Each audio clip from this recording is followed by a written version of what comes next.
Shalom Bapak Ibu, Saudara-saudara yang terkasih dalam Tuhan Yesus Kristus. Kembali kita bertemu di dalam ibadah hari Minggu ini. Walaupun masih dengan secara streaming, tapi biarlah kita boleh tetap berharap berpaut kepada Tuhan. Mari kita siapkan hati dan pikiran kita untuk masuk dalam saat teduh. Kita akan renungkan kebaikan-kebaikan Tuhan di dalam kehidupan kita.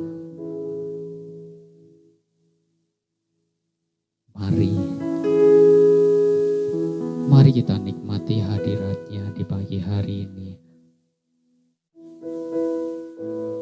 Mari kita hitung berkat-berkat yang Tuhan boleh karuniakan kepada kita. Dan mari kita akui dosa-dosa kita di hadapan Tuhan. Kita bawa diri kita lebih dalam lagi menghadap hadirat-Nya. Dan percayalah bahwa Tuhan rindu melayakkan diri kita menyembah dalam roh dan kebenaran.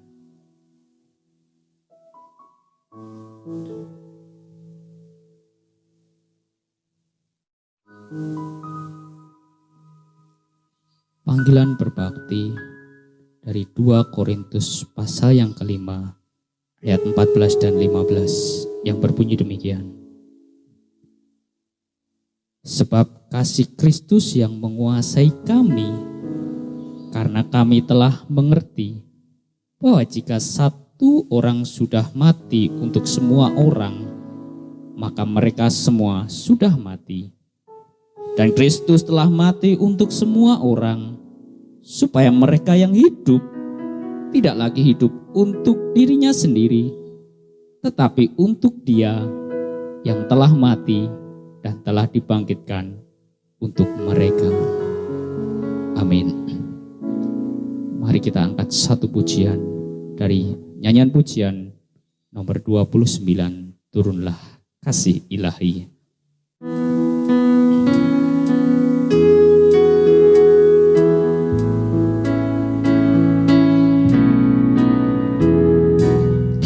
Turunlah kasih ilahi dari surga yang bakal, tinggallah di hati kami untuk selama-lamanya.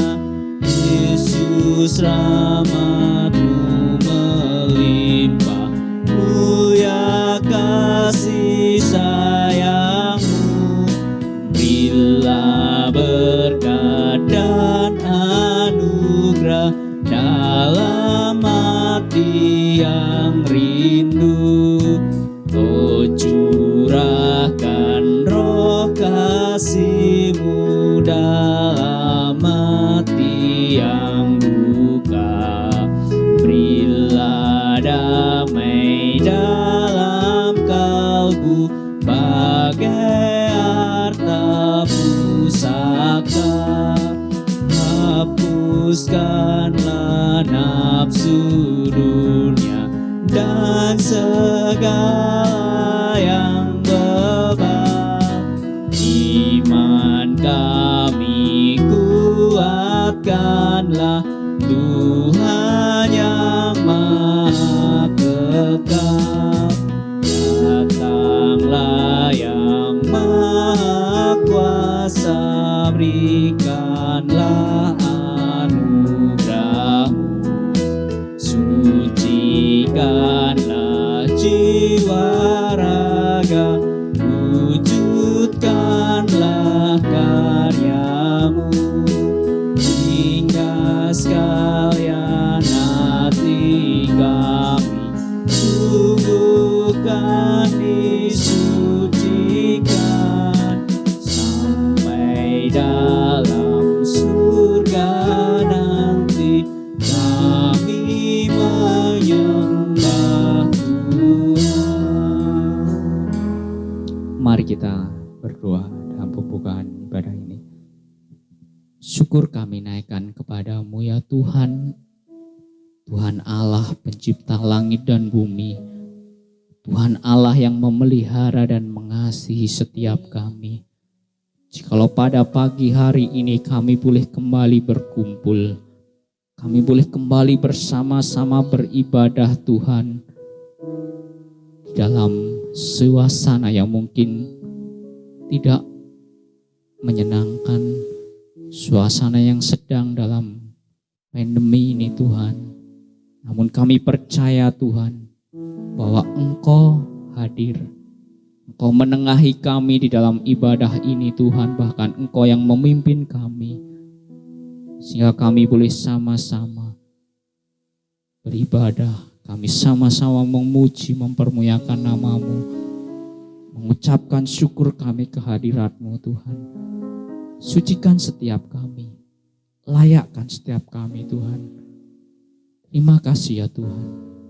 Kami serahkan rangkaian ibadah ini dari saat ini hingga akhirnya ke dalam tangan kuasa-Mu. Berkati setiap kami yang boleh rindu melayani bersama-sama ini Tuhan. Biarlah Engkau yang akan pakai kami. Kami serahkan juga Bapak Niko yang akan menyampaikan firman-Mu. Tuhan yang akan kuasai dan tutup bungkus dalam kuat kuasa Roh Kudus-Mu Tuhan. Supaya kami boleh dikuatkan, kami boleh diberi pengertian akan kebenaran firman-Mu. Terima kasih Tuhan Yesus. Terima kasih. Ampuni Tuhan salah dosa, perlawanan, pelanggaran kami. Hanya dalam nama-Mu Tuhan kami Yesus Kristus kami berdoa dan berseru. Amin.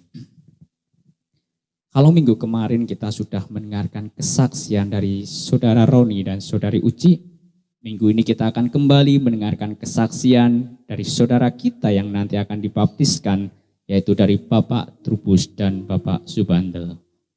Saudara-saudara yang dikasihi Tuhan, saat ini kita akan mendengarkan kesaksian daripada Bapak Trubus yang rencana akan dibaptiskan pada bulan Juni yang akan datang. Nah, saat ini Bapak Trubus akan memberikan kesaksiannya.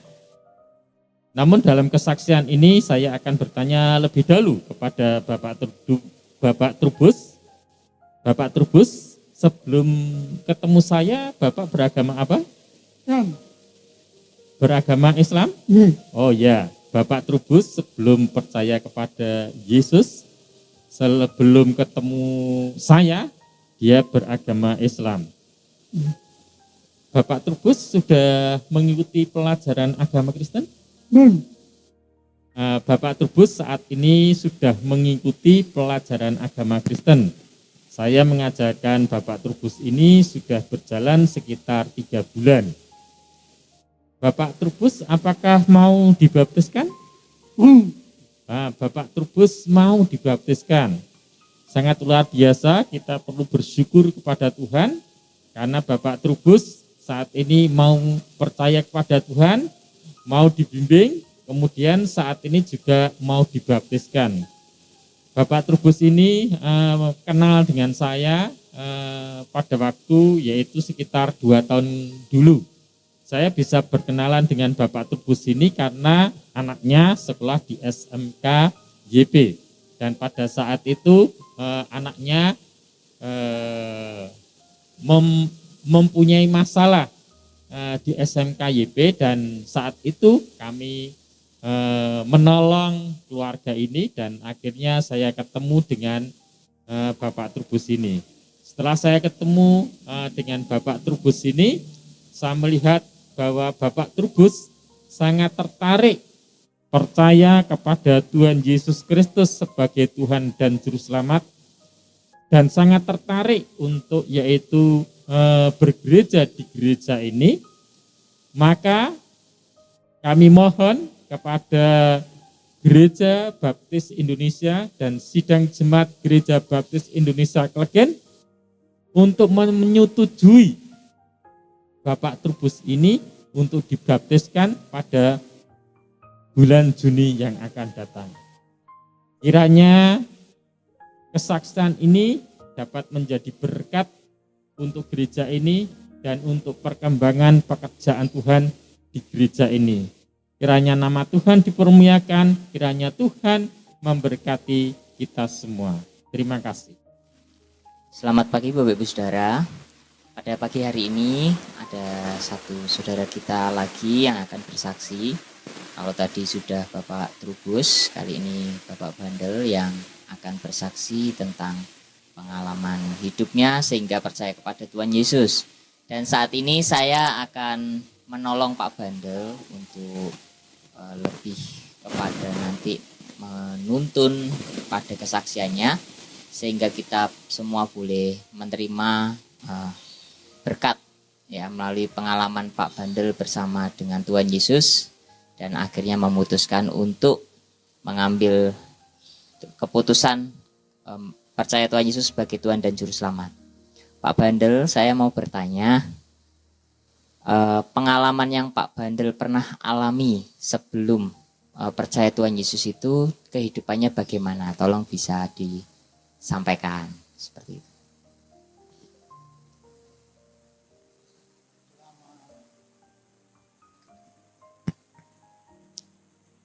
Sampai aku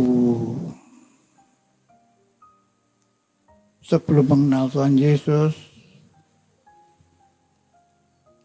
kehidupan saya memang banyak bergelimang di dalam perjudian, merokok. Jadi memang kehidupannya masih kepada lebih ke duniawi ya seperti itu. Lalu apa yang membuat Bapak Bandel kemudian mengambil keputusan untuk mau kembali datang kepada Tuhan? Ya itu setelah saya sakit, katakanlah sampai 9 hari dirawat di ruang ICU, ya itu kok bisa sembuh lah, itu dalam hati kecil saya itu akan menerima Tuhan Yesus dan saya siap dibaptiskan. Oh iya, oke. Tapi sebelumnya Bapak Bandel itu secara keyakinan itu sudah keyakinannya Kristen ya? Iya. Iya. Tapi apakah selama sebelum percaya Tuhan Yesus ini sudah aktif ke gereja atau kegiatan-kegiatan rohani? Ya, kadang-kadang mau, kadang-kadang enggak. Oh gitu. iya, oke. Ya masih semaunya lah gitu. Ya. Harapan apa yang Bapak Bandel saat ini ingin sampaikan setelah dibaptis dan di gereja ini? Setelah dibaptis saya dengan sendirinya, karena keluarga saya tuh semuanya di gereja baptis Klegen, ya saya juga mengikuti lah maunya dia. Ya. Berarti ada kerinduan untuk bertumbuh dalam gereja ini juga seperti dengan keluarga dan juga diperlengkapi ya. Oke, terima kasih Pak Bandel. Jadi Bapak Ibu Saudara, Bapak Subandel menyampaikan kesaksian bahwa dulu memang beliau kehidupannya secara keyakinan memang Kristen, sudah sejak lama bahkan di KTP Kristen, tapi untuk aktivitas kegiatan rohani beliau mengatakan jarang. Dan dalam kehidupan secara pribadinya juga dulu adalah perokok dan suka mabuk ya. Tetapi puji Tuhan kalau Tuhan boleh menyadarkan atau membuat Bapak Bandel kembali mengingat bahwa hidup ini bukan untuk menyenangkan diri sendiri, tetapi ada Tuhan yang sesungguhnya harus terus diandalkan. Jadi Bapak Ibu Saudara, demikian kesaksian yang bisa disampaikan Bapak Subandel. Kami harapkan untuk Bapak Ibu Saudara bisa mendukung dan juga untuk bisa terus membimbing jemaat-jemaat kita yang baru yang akan dibaptiskan. Dan kerinduan Bapak Subandel juga bersama dengan keluarganya yang saat ini sudah berada di tempat ini bisa bertumbuh bersama dan juga bisa bersama-sama dengan kita belajar dan memuliakan nama Tuhan. Di nama Tuhan kita sudah mendengarkan kesaksian dari dua saudara kita, Bapak Trubus dan Bapak Subandel. Untuk selanjutnya kita akan mendengarkan sabda kebenaran firman Tuhan yang akan dibawakan gembala sidang kita, Bapak Niko Christian. Sebelumnya kita akan angkat satu pujian, Menyenangkanmu.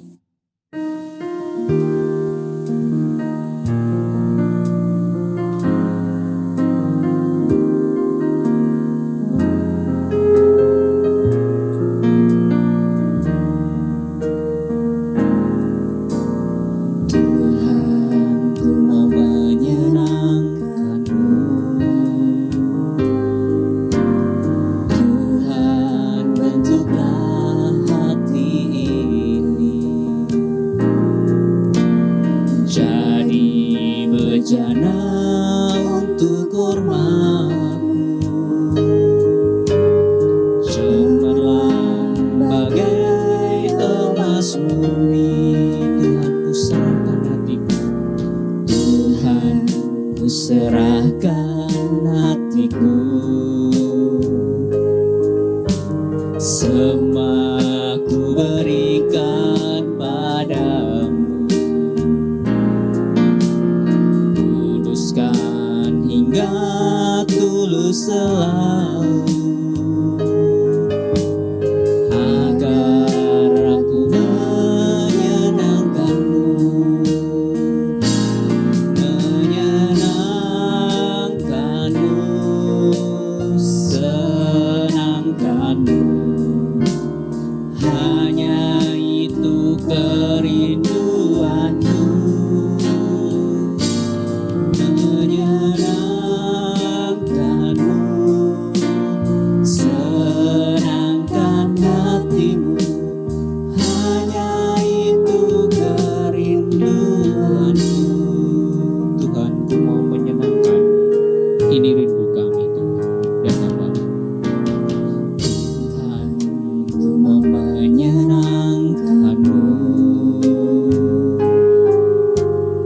Tuhan, bentuklah hati ini jadi bejana untuk hormat-Mu. Cemerlang bagai emas murni, Tuhan, ku serahkan hatiku. Semua ku berikan padamu. Kuduskan hingga tulus selalu, agar aku menyenangkan-Mu, menyenangkan-Mu, senangkan-Mu. Hanya itu kerinduanku, menyenangkan-Mu, senangkan hatimu. Hanya itu menyenangkan-Mu, senangkan-Mu, menyenangkan-Mu, senangkan-Mu. Hanya itu kerinduanku, menyenangkan-Mu, senangkan hatimu. Hanya itu kerinduanku, hanya itu kerinduanku, hanya itu kerinduanku, hanya itu kerinduanku, hanya itu kerinduanku.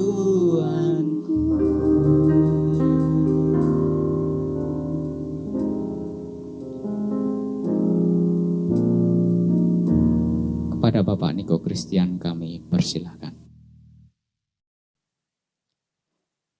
Shalom Bapak Ibu Saudara, mari sebelum kita merenungkan firman Tuhan, saya mengajak Bapak Ibu Saudara untuk kita bisa tundukkan kepala dan kita akan berdoa.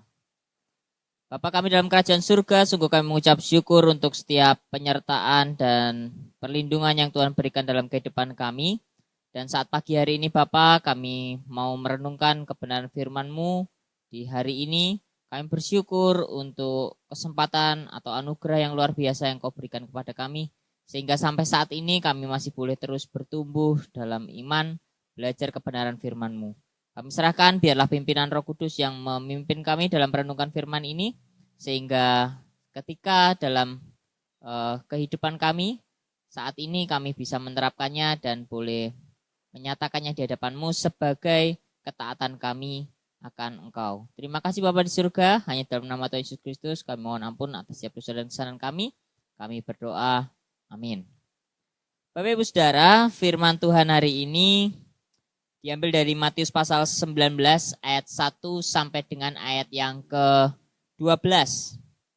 Mungkin ketika Bapak Ibu Saudara membaca ayat ini adalah ayat di mana ada seseorang yang bertanya kepada Yesus, yaitu orang-orang Farisi yang bermaksud untuk mencobai Tuhan Yesus saat itu. Ya.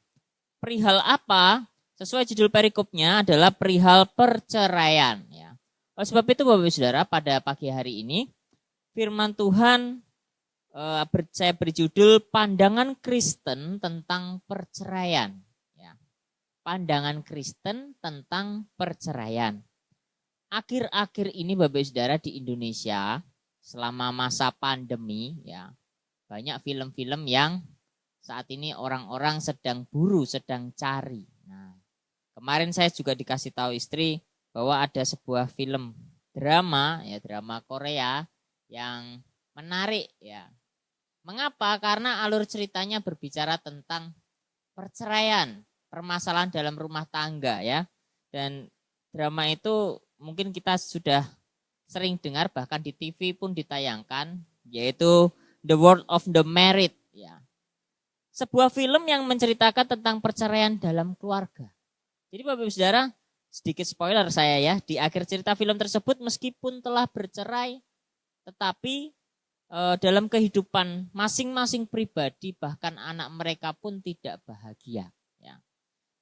Jadi Bapak Ibu Saudara, bahwa perceraian akhir-akhir ini yang sudah terjadi bahkan sejak zaman perjanjian lama pun, itu sudah marak terjadi. Dan seringkali orang-orang ya berpikiran pendek, menikah hanya untuk sekedar status kemudian bercerai. Ada juga yang menikah karena merasa bahwa sudah cocok, tetapi ketika ada permasalahan, jalan keluarnya salah satunya adalah perceraian. Ya. Hal ini yang saat ini akan kita bahas, yaitu tentang perceraian. Bapak Ibu Saudara, bagaimana pandangan Kristen terhadap perceraian? Dan saat ini kita akan belajar bersama-sama dari Matius pasal 19 ayat 1 sampai 12 ya. Pernikahan muncul sejak awal mula Allah menciptakan manusia. Ketika Allah menciptakan Adam, kemudian Allah berkata, tidak baik manusia diciptakan seorang diri, maka ia memberikan atau menciptakan seorang penolong, yaitu Hawa ya. Kemudian Allah memberkati mereka, disitulah ada pernikahan. Kan inti pernikahan kan ada pemberkatan, diberkati Tuhan. Resepsi itu bagian dari perkembangan zaman ya. Perkembangan tradisi yang ada. Tapi pada esensinya pernikahan yang terpenting adalah pemberkatan ya. Adam dipertemukan dengan Hawa ketika di Taman Eden. Allah mempunyai tujuan dengan diciptakannya Hawa untuk Adam, yaitu menjadi penolong dan saling melengkapi di antara keduanya. Bapak Ibu Saudara, sejak jatuh dalam dosa, manusia mulai mengenal hawa nafsu yang menyebabkan ketidakkudusan di hadapan Allah. Hawa nafsu tersebut berasal dari keinginan-keinginan manusia. Memang awalnya terjadi dosa adalah karena bujukan iblis. Dan manusia terbujuk akan hal itu. Tetapi kali ini kita tidak akan membicarakan tentang siapa yang salah, ya, siapa yang benar. Tetapi Allah itu adil. Baik iblis atau ular saat itu dan manusia sama-sama menerima hukuman dari Allah. Dari sini kita melihat bahwa Allah kita itu Allah yang adil. Allah yang kudus. Dan Bapak Ibu Saudara, contoh-contoh dosa tentang hawa nafsu, misalkan mengingini milik orang lain, ya, berzina, dan masih banyak perbuatan dosa lainnya yang didasarkan pada hawa nafsu. Bahkan perceraian pun bisa ditimbulkan karena hawa nafsu. Wah, ketika jalan-jalan ke mall misalkan, bapak-bapak hati-hati ya, ngelirik ada wanita cantik. Di situ awal mula pasti hawa nafsu itu muncul. Tetapi keputusan tetap ada di tangan Bapak Ibu Saudara. Bagaimana kita berkomitmen akan janji pernikahan. Bapak Ibu Saudara, perceraian muncul ketika Musa memimpin Israel. Namun dalam Ulangan pasal 24 ayat 1 sampai 5 dijelaskan secara luas penyebab perceraian. Ya, yang nanti akan kita bahas bersama. Namun yang menjadi pertanyaan saat ini untuk kita bahas, apakah kekristenan menyetujui perceraian? Ya. Apakah kekristenan menyetujui perceraian? Kita akan belajar dari Yesus tentang hal ini. Apa yang Yesus katakan, apa yang Yesus ajarkan. Karena sebagai umat Kristiani, pusatnya ada pada pengajaran Yesus Kristus yang tertulis dalam firman Tuhan. Ada 3 hal yang akan kita pelajari bersama Bapak Ibu Saudara dalam Matius pasal 19 ayat 1 sampai dengan ayat 12. Kita akan memperhatikan ayat ke-4 sampai ayat ke-5 terlebih dahulu. Ini adalah poin yang pertama. Jawab Yesus, tidakkah kamu baca bahwa Ia menciptakan manusia sejak semula menjadikan mereka laki-laki dan perempuan? Dan firman-Nya, sebab itu laki-laki akan meninggalkan ayah dan ibunya dan bersatu dengan istrinya sehingga keduanya itu menjadi satu daging.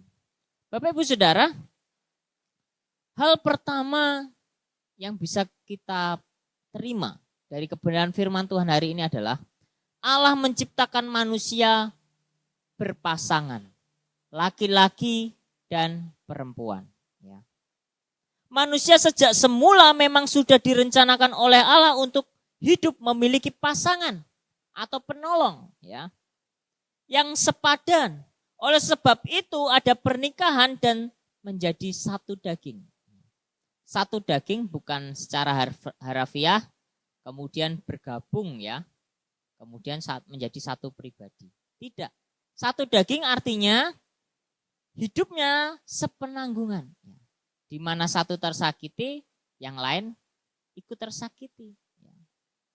Misalkan tubuh kita ini terdiri dari tangan, kepala, kaki, sama-sama memiliki daging dalam satu tubuh. Andai kata tangan kita yang tergores, pasti bagian lainnya merasakan kesakitan. Ya. Dan Bapak Ibu Saudara, Allah begitu mencintai manusia sehingga Ia memperhatikan secara detail apa yang manusia perlukan termasuk teman hidup. Ya. Apa yang belum kita pikirkan Allah sudah siapkan. Ya.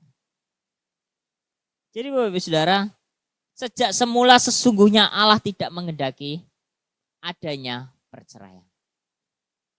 Dan bagi yang muda yang saat ini masih mendoakan untuk pasangan hidupnya, jangan merasa bahwa wah pasti aku tidak akan memperoleh pasangan hidup. Yang perlu kita ingat adalah Allah kita sudah menciptakan kita berpasang-pasangan. Ya. Hanya kita tinggal menemukan atau menentukan. Keputusan ada di tangan kita. Mana yang terbaik untuk kita. Hal yang pertama tadi, Allah menciptakan manusia berpasangan. Secara tidak langsung, Allah tidak mengendaki adanya perceraian. Hal yang kedua, kita akan perhatikan dalam ayat 7 sampai 8. Kata mereka kepadanya, jika demikian, apakah sebabnya Musa memerintahkan untuk memberikan surat cerai jika orang menceraikan istrinya? Kata Yesus kepada mereka, karena ketegaran hatimu, Musa mengizinkan kamu menceraikan istrimu, tetapi sejak semula tidaklah demikian. Hal pertama tadi dipertegas dalam ayat yang ke-8. Sejak semula tidaklah demikian. Berarti yang membuat siapa? Manusia. Dan hal yang kedua adalah kekerasan hati manusia yang menyebabkan perceraian. Kekerasan hati atau ketegaran hati. Kalau orang Indonesia bilang ngeyel, ya. Jangan cerai, belajar bertahan, belajar mengampuni, malah apa? Malah nekat, ya. Jadi Bapak Saudara, kebebalan atau kerasnya hati manusia yang menyebabkan perceraian muncul dan dibahas oleh Ulangan pasal 24 ayat 1 sampai dengan yang kelima. Musa mengeluarkan surat cerai atas dasar apa? Kalau Bapak Ibu sudah bisa membaca, saya menyimpulkan dengan 2 poin di dalam Ulangan pasal 24 ayat 1 sampai 5. Yang pertama adalah umat saat itu khususnya istri melakukan hal yang tidak senonoh dan pergi menjadi istri orang lain. Ya. Jadi kaum pria pada masa Israel menemukan istri-istri mereka melakukan hal-hal yang tidak senonoh dan pergi menjadi istri orang lain. Sehingga Musa memerintahkan atau Musa mengeluarkan surat cerai kepada bangsa Israel. Yang kedua, seorang pria yang tidak cinta lagi kepada istrinya atau jika laki-laki kedua mati. Jadi bangsa Israel saat itu mengejar-ngejar Musa.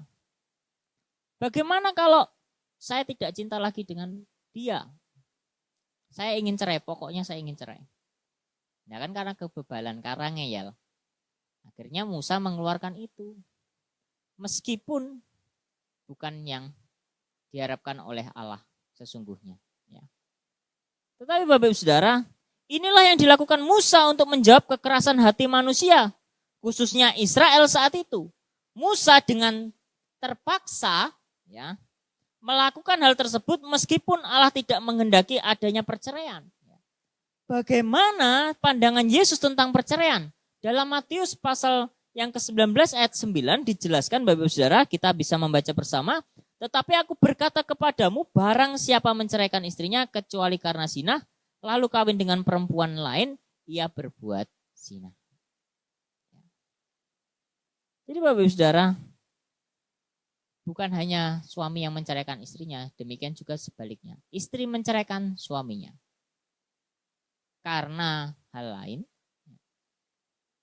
maka dikatakan ia berbuat zina. Hal ini tetap sesungguhnya disampaikan Yesus untuk menjawab kekerasan hati manusia di hadapan Allah. Yesus menyampaikan ini adalah konteksnya sama seperti halnya Musa. Menjawab kekerasan hati manusia di hadapan Allah. Hanya saja Yesus menjawabnya itu lebih spesifik, lebih jelas. Bahwa perceraian terjadi karena dosa perzinahan. Makanya Yesus mengatakan kecuali karena zina. Walaupun ini suatu hal yang berat. Saya tahu dalam pernikahan tidaklah berjalan dengan mulus, pasti banyak permasalahan.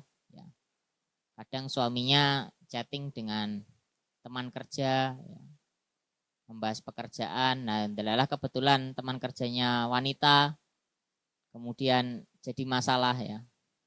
Kita pun harus bijak dan kita pun harus bisa melihat situasi ya. Kalau konteksnya kerja atau konteksnya karena itu sahabat lama dan sifatnya hanya menanyakan kabar, kita jangan terlalu berlebihan. Demikian sebaliknya suami ya. Kalau istrinya adalah punya teman kerja pria membahas pekerjaan dan ada hal lain misalkan sahabat ya. Sifatnya itu terbuka untuk apa? Untuk ya boleh saling membangun komunikasi ya.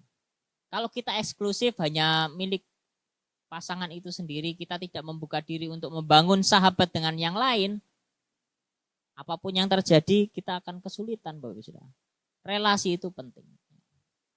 Jadi usahakanlah hidup keluarga atau pasangan untuk tetap harmonis. Ingat kembali janji pernikahan. Jadi ketika kita ada pikiran, wah mending cerai saya nggak kuat. Ingat janji pernikahan kita. Ya. Janji pernikahan itu bukanlah janji yang kita ucapkan sebagai janji yang asal mengucap janji. Tetapi yang kita perlu ingat, janji pernikahan itu kita sampaikan di hadapan Allah dan jemaat. Makanya dalam janji pernikahan di hadapan Allah dan jemaat, saya mengucapkan janji. Bla bla bla bla, sehidup semati, apapun kekurangan diterima. Artinya bukan sekedar ucapan, ya kayak asal ngomong kosong pergi gitu, enggak.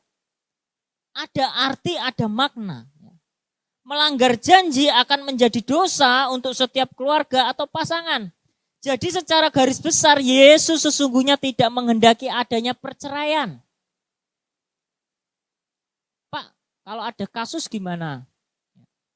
Itu nanti pembahasannya beda lagi. Tetapi tetap diusahakan untuk tidak bercerai. Banyak sekali kasus-kasus dan banyak alasan untuk orang bisa menceraikan pasangannya. Tetapi tidak semua orang mampu bertahan meskipun pasangannya pernah menyakiti dia. Dalam konteks sudah menikah. Jadi Bapak Ibu Saudara, hal kedua ini menguatkan bahwa Yesus sesungguhnya tidak menghendaki adanya perceraian. Hal yang ketiga, Bapak Ibu Saudara, ini adalah hal yang menarik ya. Karena apa? Di ayat 10 ada sebuah pertanyaan yang diajukan oleh murid-murid Yesus. Murid-murid itu berkata kepada Yesus demikian, jika demikian halnya hubungan antara suami dan istri, lebih baik jangan kawin. Murid-murid Yesus mencari jawaban aman. Daripada kita menghadapi dosa perceraian, masalah perceraian, wis mending nggak usah menikah, ya. Nggak usah menikah, nggak usah punya istri, ya. Tetapi Bapak Ibu Saudara, apa jawab Yesus? Ya, di ayat yang ke-11.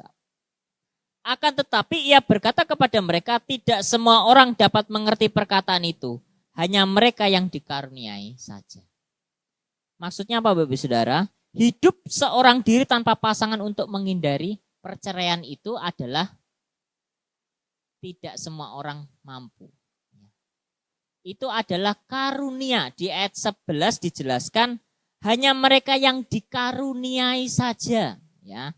Murid-murid Yesus menyampaikan pernyataan yang sesungguhnya mengarah pada hal-hal yang sifatnya cari aman untuk menghindari perceraian. Lantas, Pak, berarti kalau ada orang yang bisa hidup seorang diri, tidak memiliki pasangan, berarti dia tidak menggenapi apa yang Allah sudah nyatakan dalam firman Tuhan bahwa manusia hidup berpasangan. Tidak. Ada orang-orang yang memang Allah karuniai untuk mampu hidup seorang diri.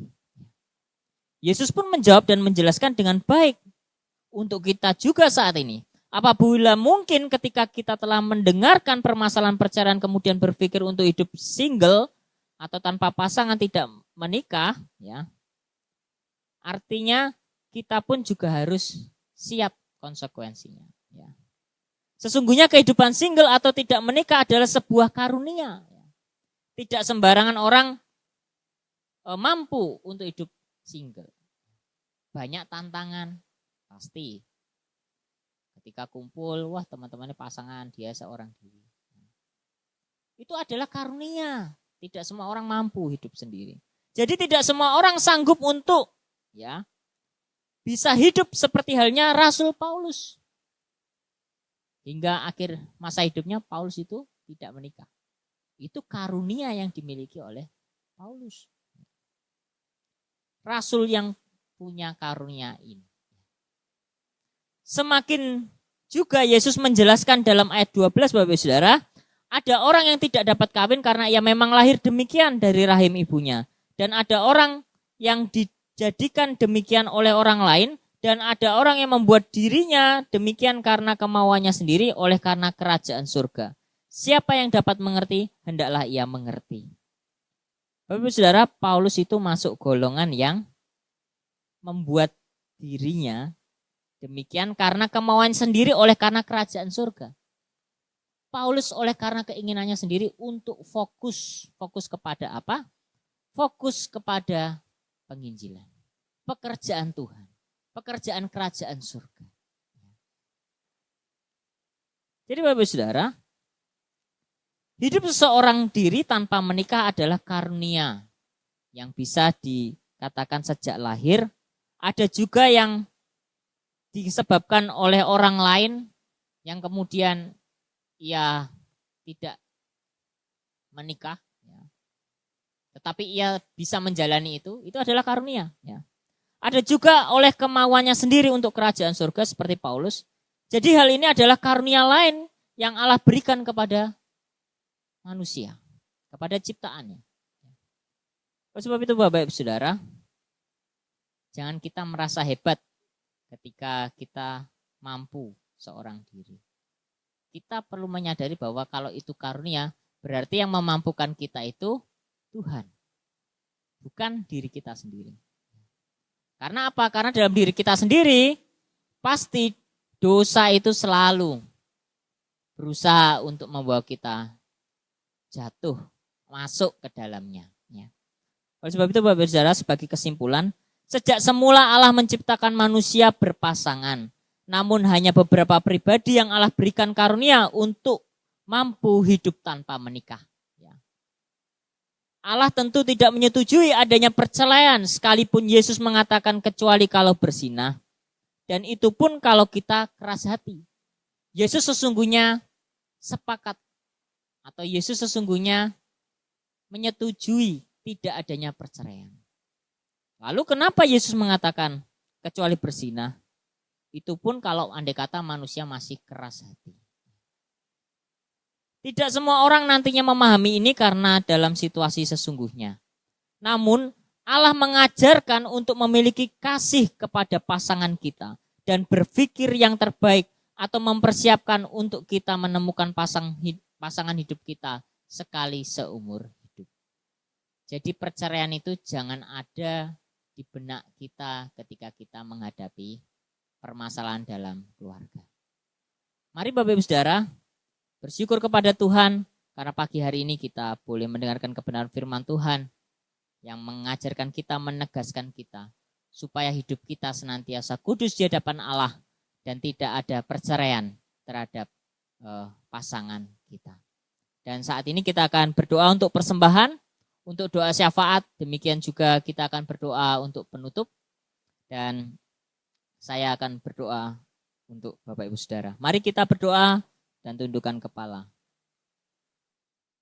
Bapa di surga, saat ini kami datang ke hadirat-Mu mengucap syukur untuk setiap penyertaan yang Kau berikan dalam sepanjang kehidupan kami, khususnya hari ini kami boleh mendengarkan kebenaran firman Tuhan yang mengajarkan kami tentang bagaimana hidup kami sebagai seorang Kristen untuk kami bisa menghindari perceraian.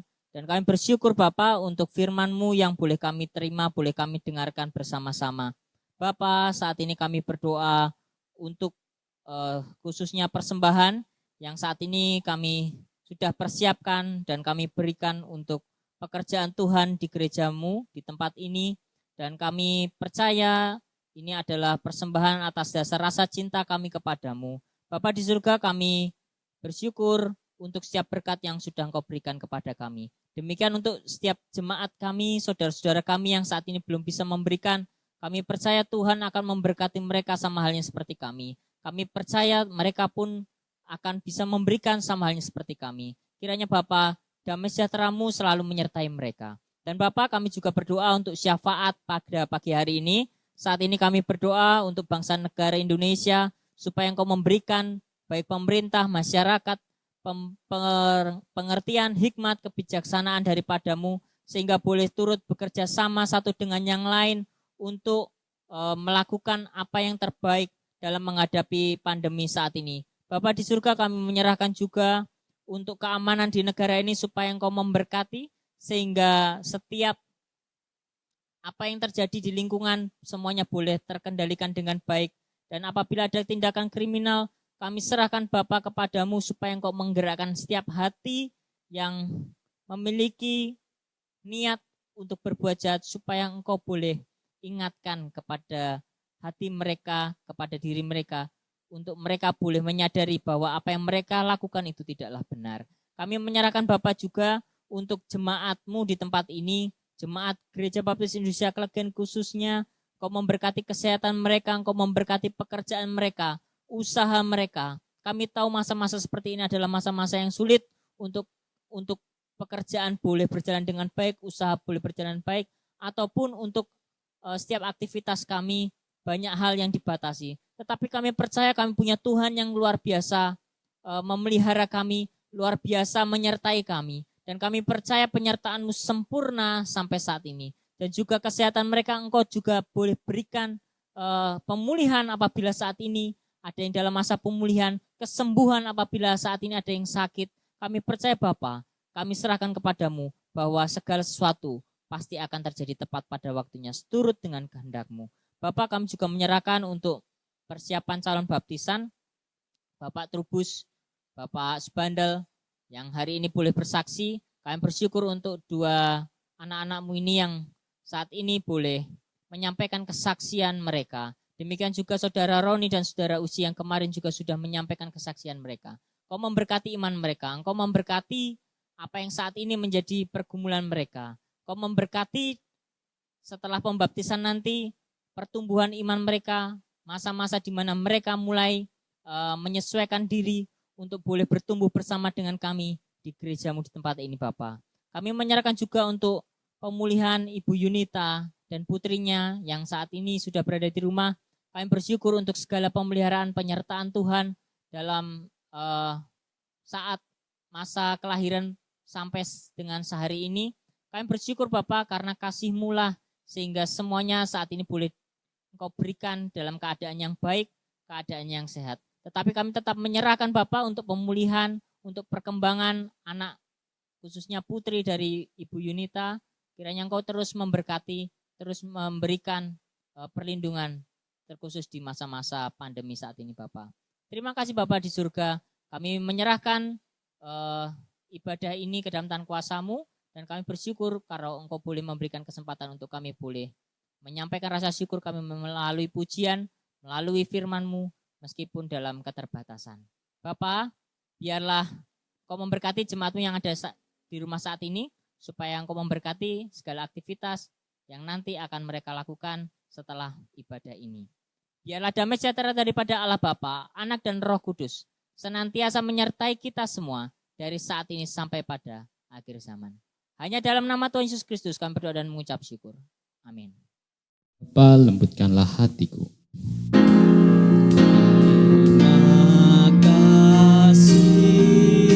Yesusku, terima kasih Yesusku, puji syukur hanya bagi Tuhanku. Terima kasih Yesusku, terima kasih Yesusku, puji syukur hanya bagi Tuhan. Puji syukur hanya bagi Tuhan. Puji syukur hanya bagi Tuhan. Puji nama Tuhan, kita boleh melaksanakan ibadah kita pada pagi hari ini. Sebelum kita berpisah, kita akan mendengarkan beberapa pengumuman yang perlu kita ketahui bersama. Untuk yang pertama, ibadah besok Minggu atau minggu depan masih akan dilaksanakan secara streaming di channel YouTube, yaitu channel GBIK Media. Firman Tuhan nanti akan dibawakan oleh Bapak Pendeta Emeritus Agus Tritatyo, WL akan dilayani Ibu Vita, dan singer akan dilayani Saudari Maria. Selanjutnya, untuk ibadah Rabu atau ibadah jam doa, gereja akan mulai membuka bagi jemaat sekitar Klegen yang mau beribadah di gereja dengan tetap melakukan protokol yang dianjurkan pemerintah. Renungan nanti akan disampaikan oleh Bapak Niko, dan singer atau MC akan dilayani oleh Saudara Sigit. Selanjutnya ibadah keluarga atau ibadah hari Jumat, renungan akan disampaikan oleh Ibu Vita. Hari Selasa rencana akan dilanjutkan finishing kolam baptisan. Dan yang terakhir, baptisan rencana akan dilaksanakan di bulan Juni minggu kedua. Demikian pengumuman yang perlu kita ketahui bersama. Selamat hari Minggu, Tuhan Yesus memberkati.